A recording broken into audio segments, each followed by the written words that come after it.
Bonjour. Aujourd'hui, la liturgie nous invite à célébrer la fête de la Nativité de Saint Jean-Baptiste. Bonne fête à tous ceux qui portent ces saints prénoms. Aujourd'hui, sous forme de pilule, en chaque personne humaine, il y a l'empreinte de Dieu, source de vie. Sa naissance est l'événement qui illumine la vie de ses parents, Élisabeth, Zacharie, et qui entraîne dans la joie et l'émerveillement leurs parents et leurs proches. Ses parents âgés avaient rêvé et même préparé ce jour-là, mais désormais, ils ne l'attendaient plus. Ils se sentaient exclus, humiliés, déçus. Ils n'avaient pas d'enfant. Face à l'annonce de la naissance d'un fils, Zacharie était resté incrédule parce que les lois naturelles ne le permettaient pas. Ils étaient vieux, âgés. Par conséquent, le Seigneur les rendit muets pendant tout le temps de la grossesse. C'est un signal.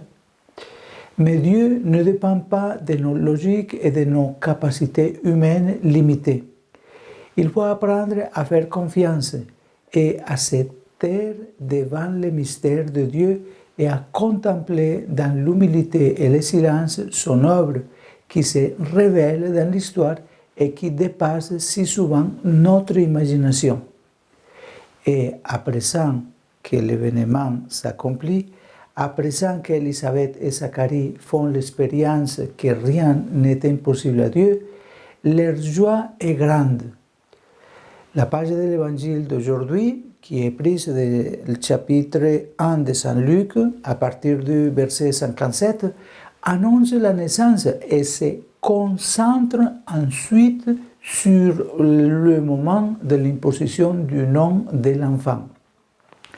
Élisabeth choisit un nom étranger à la tradition familiale. Elle dit « Il s'appellera Jean », dont gratuit est désormais inattendu, parce que Jean signifie « Dieu a fait grâce ». Et cet enfant sera un héros, un témoin de la grâce de Dieu pour les pauvres qui attendent son salut avec une foi humble. Zacharie confirme de façon inattendue le choix de ce nom en écrivant sur une table, parce qu'il était muet, et à l'instant même, sa bouche s'ouvrit et sa langue se délia, et il parlait normalement et bénissait Dieu. Tout l'événement de la naissance de Jean-Baptiste est entouré d'un joyeux sentiment d'émerveillement, de surprise et de gratitude. Émerveillement, surprise et gratitude. Les gens sont saisis d'une sainte crainte de Dieu. Et dans la montagne de Judée, tout entière ont raconté toutes ces choses. Le peuple fidèle a l'intuition que quelque chose de grand, même humble et caché, est arrivé et il se demande « Que sera donc cet enfant ?» Le peuple fidèle de Dieu est capable de vivre la foi avec joie, avec un sentiment d'émerveillement, de surprise et de gratitude. Regardons ces gens qui parlent bien de cette chose merveilleuse, de ces miracles de la naissance de Jean et qui les faisaient avec joie. Ils étaient contents avec un sentiment d'émerveillement, de surprise et de gratitude. Et en regardant cela, demandons-nous comment est ma foi. Est-ce une foi joyeuse ou est-ce toujours la même foi, une foi plate? Ai-je un sentiment d'émerveillement quand je vois les œuvres du Seigneur, quand j'entends parler de l'évangélisation ou de la vie d'un saint, ou quand je vois tant de bonnes personnes? Est-ce que je perçois la grâce à l'intérieur ou est-ce que rien ne bouge dans mon cœur?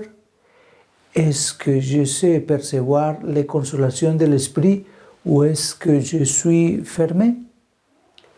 Demandons-nous chacun dans un examen de conscience comment est ma foi. Est-elle joyeuse? Est-elle ouverte aux surprises de Dieu? Parce que Dieu est le Dieu des surprises. Et j'ai goûté dans l'âme ces sentiments d'émerveillement que donne la présence de Dieu, ces sentiments de gratitude.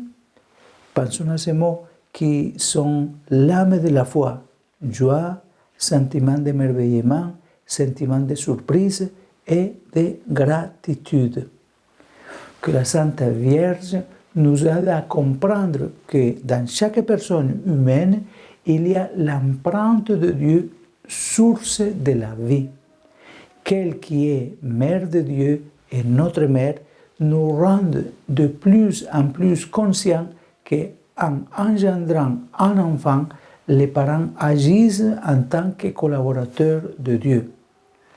Une mission vraiment sublime qui fait de chaque famille un sanctuaire de la vie et réveillé. Chaque naissance d'un enfant réveille la joie, l'émerveillement et la gratitude.